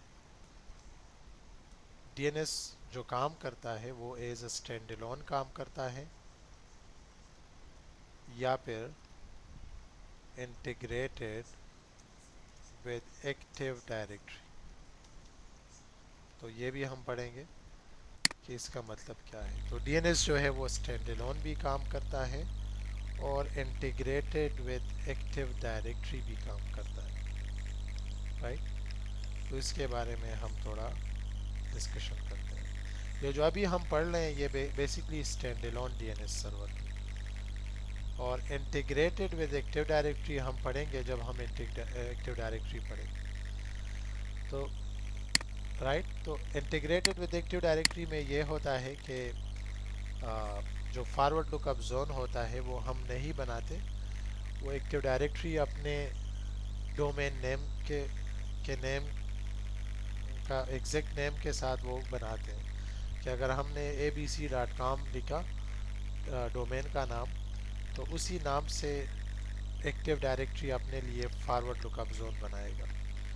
और फिर जो मशीन एक्टिव डायरेक्टरी से ऑथेंटिकेटेड होगी, मतलब एक यूज़र हमने एक मशीन हमने एक्टिव डायरेक्टरी का मेंबर बनाया, तो उस मशीन का जो रिकॉर्ड है वो ऑटोमेटिकली आपके डीएनएस जोन में जो है वो आ जाएगा। तो यहाँ पे भी कोई इस तरह का सीन है, ये आपको बता रहा है। यहाँ पे अगर आप देखें तो डायनामिक अपडेट का मतलब क्या है। तो अगर मैं ये सेकंड ऑप्शन चूज़ करूँ तो इसका मतलब ये है कि जो मशीन इस डीएनएस का सर्वर के साथ कम्युनिकेशन करेगा, नेटवर्क में कनेक्ट होगा, उसका रिकॉर्ड ऑटोमेटिकली आपके डीएनएस सर्वर में स्टोर होता जाएगा, which is not a good practice. आपका जो डीएनएस सर्वर का जो फॉरवर्ड लुकअप जोन है उसमें बहुत सारी एंट्रीज आ जाएगी। ये फर्स्ट ऑप्शन का मतलब ये है कि उन मशीन्स का रिकॉर्ड सिर्फ आएगा जो एक्टिव डायरेक्टरी से ऑथेंटिकेट होके आएगी, जो डोमेन के मेंबर्स होंगे, बाकी मशीन्स की इंफॉर्मेशन नहीं आएंगे। और ये वाले ऑप्शन का मतलब क्या है कि मैं खुद से एंट्रीज करूँगा, मतलब मैं खुद से फॉरवर्ड लुकअप जोन में सर्वर 1, सर्वर 2, सर्वर 3, इसके अलावा कोई एंट्रीज नहीं आएगी। तो ये स्टोरी। और फिर उसमें मैंने रिकॉर्ड्स मैनुअली अपडेट करनी है। मैनुअली अपडेट्स का मतलब क्या है कि सपोज़ मैंने सर्वर 1 का इंफॉर्मेशन दे दिया और सर्वर 1 का नेम जो है वो चेंज हो गया, सर्वर 2, तो वो रिकॉर्ड्स में ख़ुद से अपडेट करूँगा, वो ऑटोमेटिकली अपडेट नहीं होगा। लेकिन फिर जब आप एक्टिव डायरेक्टरी पढ़ेंगे तो उसमें फ़ायदा ये है कि एक मशीन आपने कनेक्ट किया, उसका आईपी एड्रेस आज एक है, कल दूसरा है, तो ऑटोमेटिकली उनके जो आईपी एड्रेस है वो फॉरवर्ड लुकअप जोन में अपडेट होती जाएगी। तो for now we will only select do not allow dynamic updates. हम नहीं चाहते हैं कि हर कोई रिकॉर्ड यहाँ पे स्टोर हो, तो ये हम चूज़ करेंगे, नेक्स्ट करेंगे। ये हमारी सेटिंग्स हैं and finally we are done कि how we can create forward lookup zone. Does it make sense? Yes sir. अभी हम आते हैं रिवर्स लुकअप जोन पे। तो यहाँ पे अगर मैं आ रहा हूँ, एक जोन बनाए आप। रिवर्स हम किस लिए बनाते हैं कि फिर अगर हम सर्वर को रिक्वेस्ट भेजें कि मुझे इस आईपी का नेम चाहिए, तो रिवर्स में वो एंट्रीज पड़ी होगी, तो वो उस आईपी के अगेंस्ट जो नेम होगा वो आपको प्रोवाइड करेगा। तो अगर आप रिवर्स लुकअप जोन नहीं बनाते, still your DNS will work, but आपको सिर्फ नेम टू आईपी का जो है वो इंफॉर्मेशन देगा फॉर लोकल मशीन्स। इंटरनेट का तो कोई वो नहीं है, वो तो ऑलरेडी डीएनएस फॉरवर्डर हैंडल करेगा। तो मेक श्योर कि DNS forwarders and DNS forward lookup zone, these are two different things.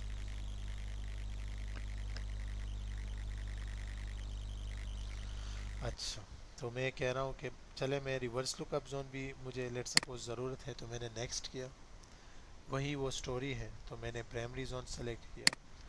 फिर मुझसे पूछ रहा है कि ये जो रिवर्स लुकअप जोन है, इसमें जो आईपी एड्रेस की इंफॉर्मेशन होगी, जो मशीन्स की एंट्रीज होगी, उनका आईपी एड्रेस IPv4 होगा या IP वर्जन 6 होगा। तो फिर आप लोगों ने डिफाइन किया, तो we have all the machines in IPv4, तो हम यहाँ पे वो लिखेंगे। तो यहाँ पे मैं वहीद का जो क्वेश्चन था उसका आंसर भी दूंगा। वहीद का क्वेश्चन ये था कि फॉर एग्ज़ाम्पल आपके पास कुछ मशीन्स है, वो इस रेंज में उसके आईपी एड्रेस है, कुछ मशीन्स है उनके आईपी एड्रेस इस रेंज में है, कुछ मशीन्स है उनके आईपी एड्रेस इस रेंज में है। तो आपने फिर 3 रिवर्स लुकअप जोन बनाने हैं।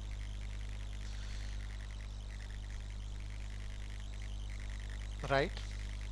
तो नेटवर्क आईडी का मतलब यह है कि ये रिवर्स लुकअप जोन में उन मशीन्स के लिए बना रहा हूँ जिनका आईपी एड्रेस इस रेंज में होगा। अच्छा, फिर वहीद का एक दूसरा क्वेश्चन ये भी था कि फॉर एग्ज़ाम्पल अगर हमारे पास एक बंदा दूसरे सबनेट पे कनेक्टेड हो, तो वो डीएनएस को किस तरह रिक्वेस्ट भेजेगा। तो फर्स्ट ऑफ ऑल आपका जो राउटर होगा उसके पास ये इंफॉर्मेशन होनी चाहिए कि आपके दूसरे सबनेट्स के मशीन को डीएनएस सर्वर की एक्सेसिबिलिटी हो। फिर उसके बाद जब आप डीएनएस को रिक्वेस्ट भेजेंगे तो डीएनएस को भी वो इंफॉर्मेशन, उनके रिकॉर्ड्स जो है वो पड़े होने चाहिए, तो तभी वो काम करेगा। तो इट्स नॉट अ डिफ़िकल्ट और complex task, it's a very easy task. तो इसके लिए मतलब थोड़ा बहुत अगर आपने सीसी ने पढ़ा होगा राउटिंग वगैरह, तो आपको फिर आसानी से इसकी समझ आएगी। तो it's not a rocket science कि सिर्फ क्लास सी या क्लास बी के एड्रेसेस जो है उनको रिस्पांस देंगे और बाकियों को नहीं देंगे। It's not like that.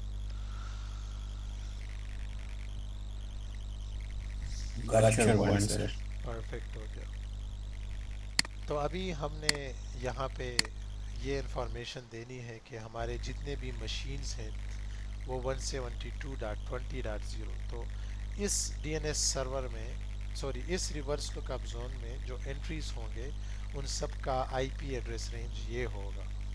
तो ये मैंने यहाँ पे प्रोवाइड कर दिया। इसको आप नेक्स्ट कर दे, वही सेम वो फाइल बनेगा, वो स्टोरी है, और वही अपडेट्स वाली बात है तो वो भी होगी, और ये फिनिश कर दे इन वी आर डन। सो हमने सीख लिया कि how we can create forward lookup zone and how we can create reverse lookup zone.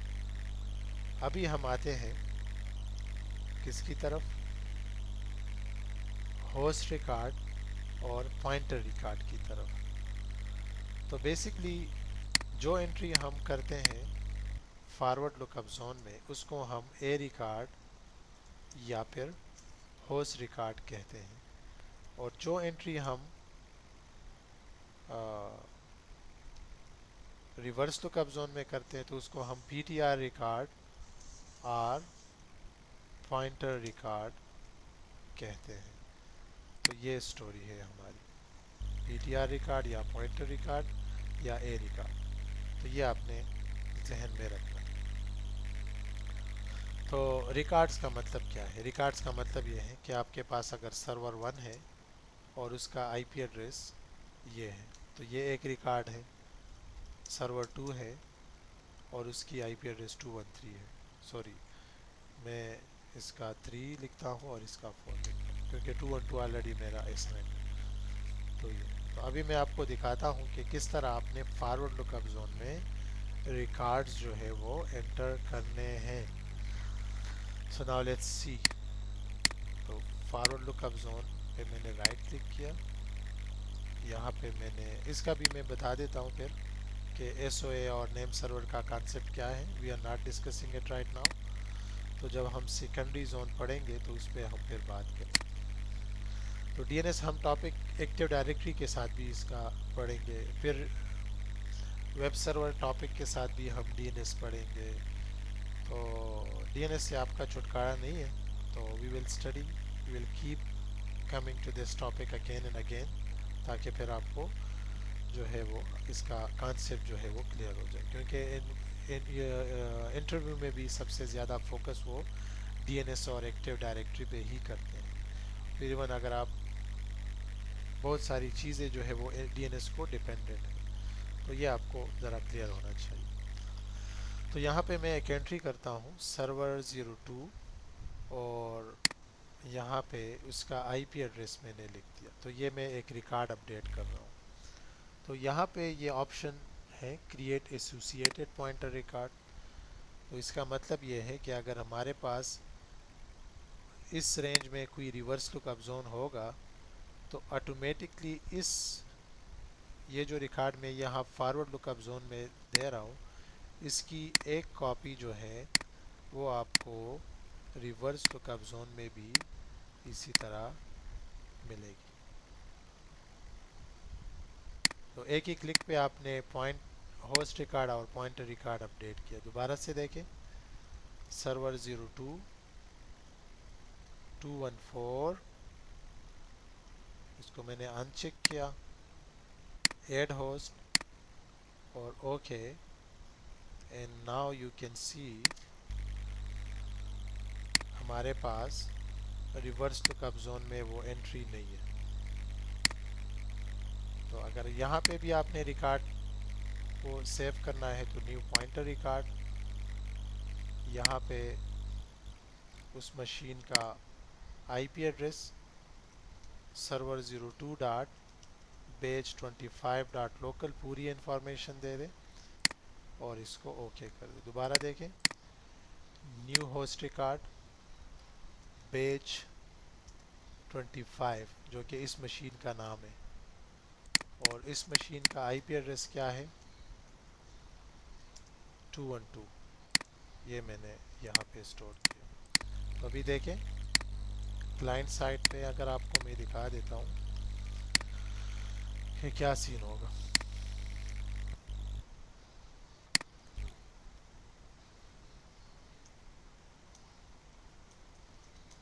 NS lookup मैंने लिख दिया और इसको मैं बता रहा हूँ कि मुझे यार इस मशीन का नेम चाहिए, तो मुझे मिल गया। अगर मैं कहूँ कि सर्वर 01 डॉट बेज 25 डॉट लोकल का मुझे आईपी एड्रेस चाहिए, तो इसका आईपी मुझे मिल गया।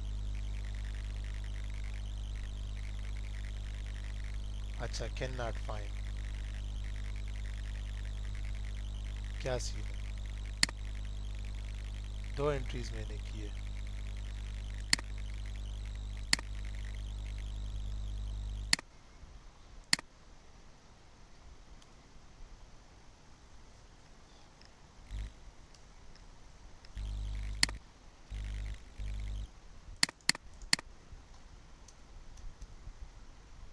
why I am not able to edit this record? I don't know, maybe ये डबल स्क्रीन ओपन है, तो मैं दोबारा से इसकी एंट्री करता हूँ. New host.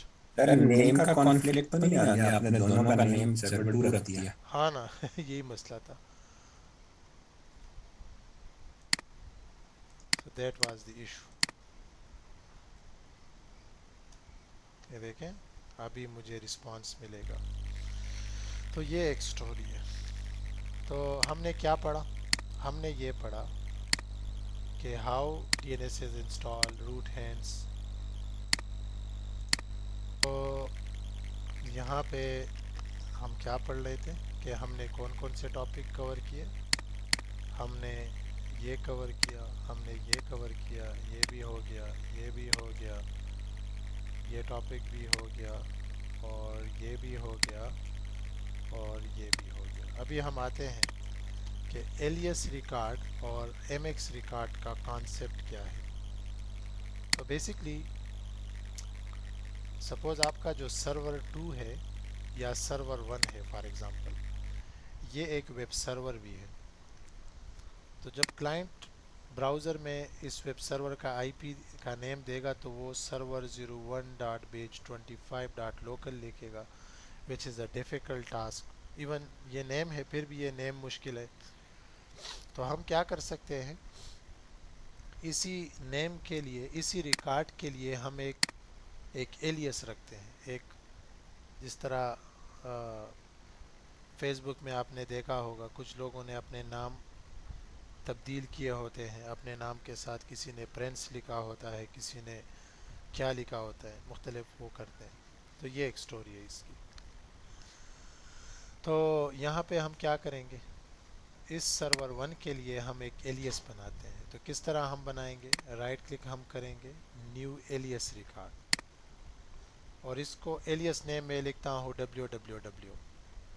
और ये किसके लिए, सर्वर 01.page25.local. तो इसका मैं आपको समझा देता हूँ कि ये नाम मैंने रख दिया इस नाम के लिए.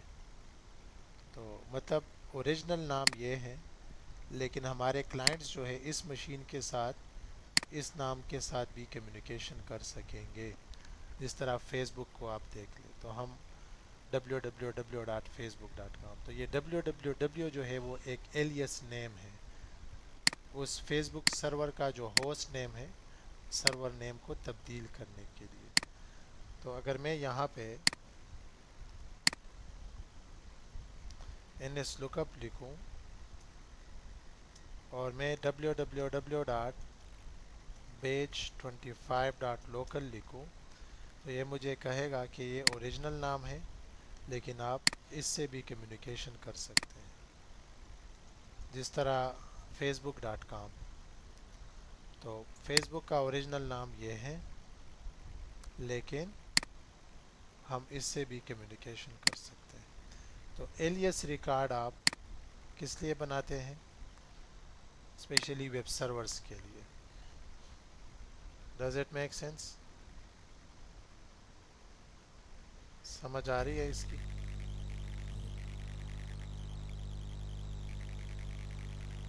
Yes sir.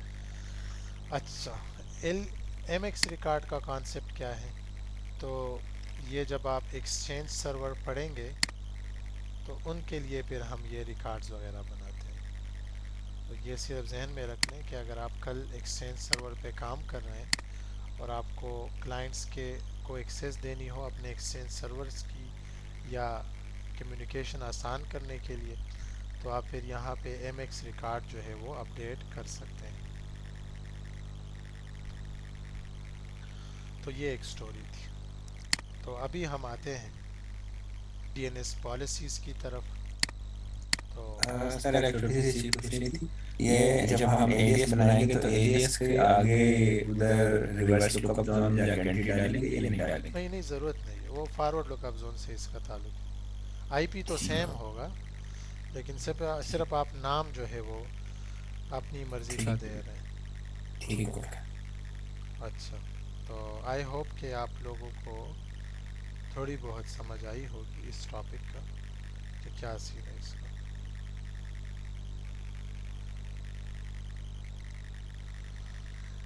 Does it make sense?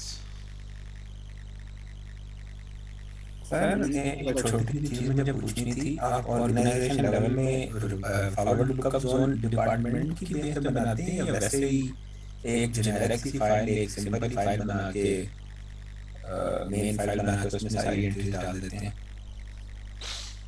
यार मैंने मोस्टली जो स्मॉल लेवल की होती है तो वो तो एक ही जोन से वो काम चला लेते हैं। तो अगर नेटवर्क बड़ा हो तो वो फिर एक जोन को मेंटेन करना उनके लिए मुश्किल अगर हो तो they can create multiple zones as well.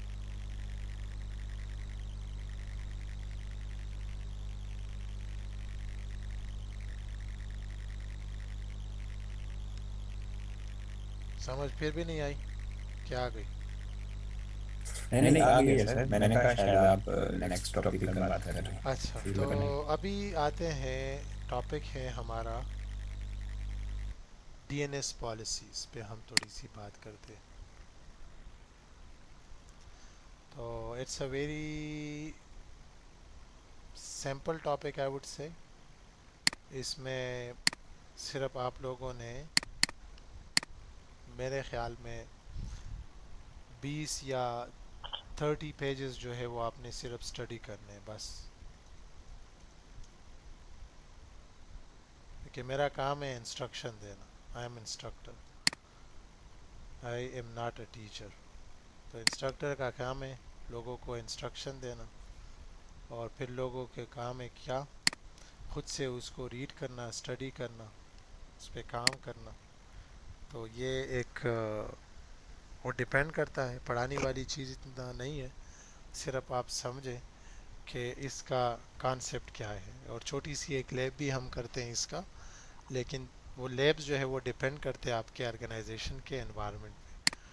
तो सपोज़ अगर आपके पास एक बड़ी ऑर्गेनाइजेशन हो और वो आपको एक टास्क दे दे कि यार हमें कुछ हमारे यूज़र्स जो है वो आउट ऑफ कंट्री हैं, उनके लिए अलग से रूल्स बनाए, तो इस तरह की पॉलिसीज़ आप डीएनएस में बना सकते हैं।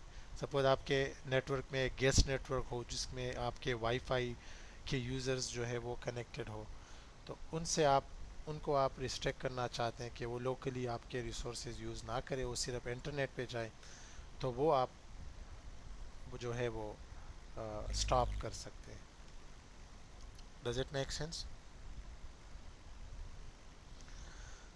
मतलब अगर मेरे नेटवर्क के साथ कोई कनेक्ट होता है और उसके कंप्यूटर में मेरे लोकल डीएनएस की आईपी एड्रेस जाती है, तो इट मीन्स के ही has access to my local resources.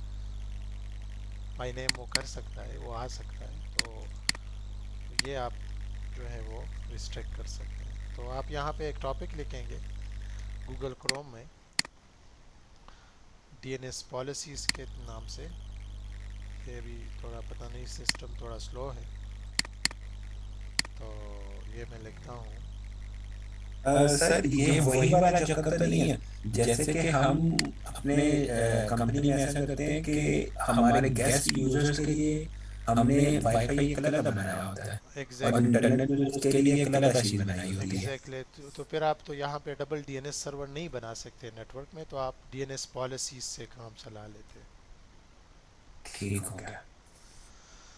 तो लेट्स सी कि डीएनएस पॉलिसीज का क्या सीन है।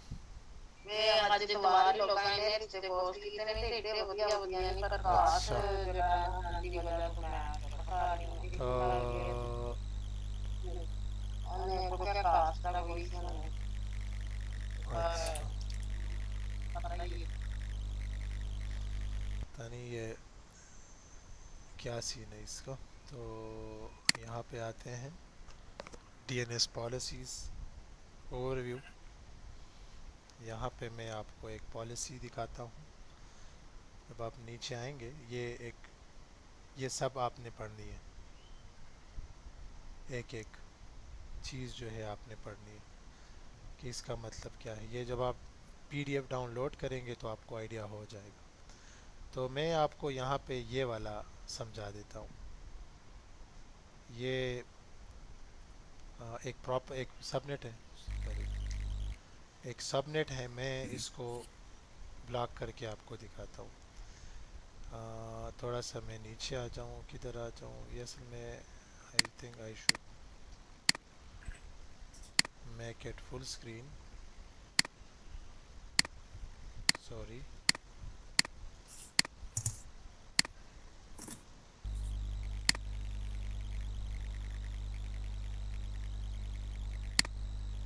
Okay, yep, now you would be able. अच्छा, फिर भी आपको फुल स्क्रीन नज़र नहीं आ रहा, पता नहीं क्या सीन है इसका।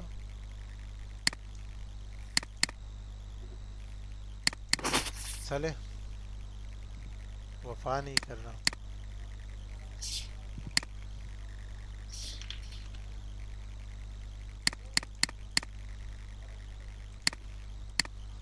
अच्छा, तो यहाँ पे एक अवेलेबल है, लेकिन मैं एक काम करता हूँ, जस्ट फॉरगेट इट, मैं यहाँ पे लिखता हूँ DNS पॉलिसीज़। तो जब आप DNS पॉलिसीज़ में आएंगे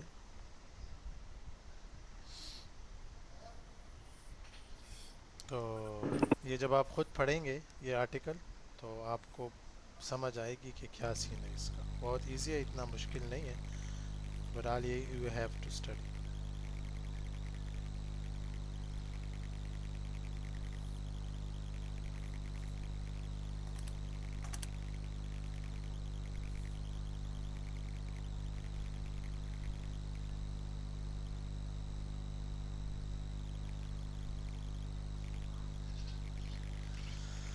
अच्छा, तो यहाँ पे एक है, ये जब आप पढ़ेंगे तो आपको आइडिया हो जाएगा, लेकिन नॉर्मली मैं स्टूडेंट्स को ये वाला लैब करवाता हूँ कि अगर आपके पास एक सबनेट है, मतलब आपके पास एक गेस्ट नेटवर्क है, कि मैं फॉन्ट साइज चेंज करूँ, आपके पास है 192.168.20.0/24, ये आपका वाईफाई गेस्ट नेटवर्क है, राइट। तो इनको आप ब्लॉक कर रहे हैं DNS में कि ये रिस्पांस नहीं देगा, सही है, आपके जोन्स वगैरह को या एक्सेस नहीं होगी। तो आपने क्या करना है, add DNS server client name, ये कीवर्ड है, और कोई भी नाम लिखते, ये ख़ुद से आप दे सकते हैं, ये तो कीवर्ड है, और ये आपने सबनेट देना है। तो चले ये करते हैं ये लैब। तो असल में यहाँ पे एक और चीज़ मैं आपको बता दूँ कि आप इसको कॉपी पेस्ट भी कर सकते हैं यहाँ से, लेकिन सपोज़ अगर मैं नहीं कर सकता तो फिर आप आ जाएं पावर शेल पे, और पावर शेल में आप लिख दे ऐड DNS सर्वर, और टैब जब आप प्रेस करेंगे तो आपको जो है वो मिलेगा add DNS server client subnet. ये देखें, ये टैब से आपको कमांड्स जो है वो ऑटोमेटिकली आ रही है। तो if you forgot the pass command, तो आप ये टैब के थ्रू अपने जो कमांड्स है, ये देखिए, ये लिख दिया आपने। फिर उसके बाद आप क्या करेंगे, नेम,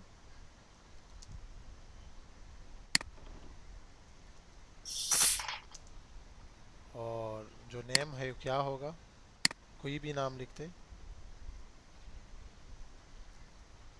आपने लिख दिया वाईफाई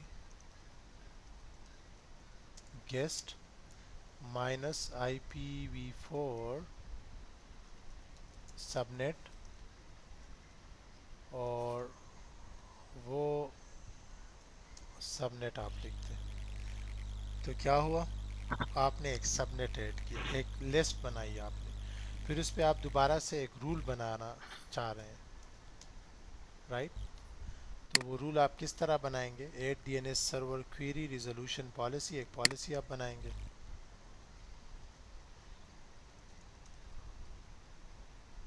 सही है।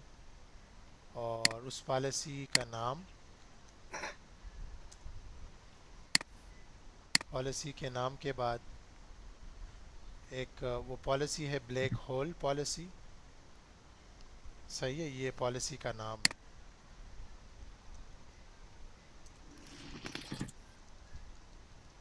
ये ब्लैक होल पॉलिसी नेटवर्क में यूज़ होती है।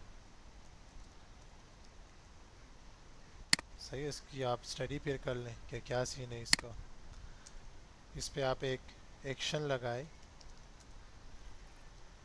कौन सा एक्शन होगा? इग्नोर का। और उसके बाद आपने क्लाइंट सबनेट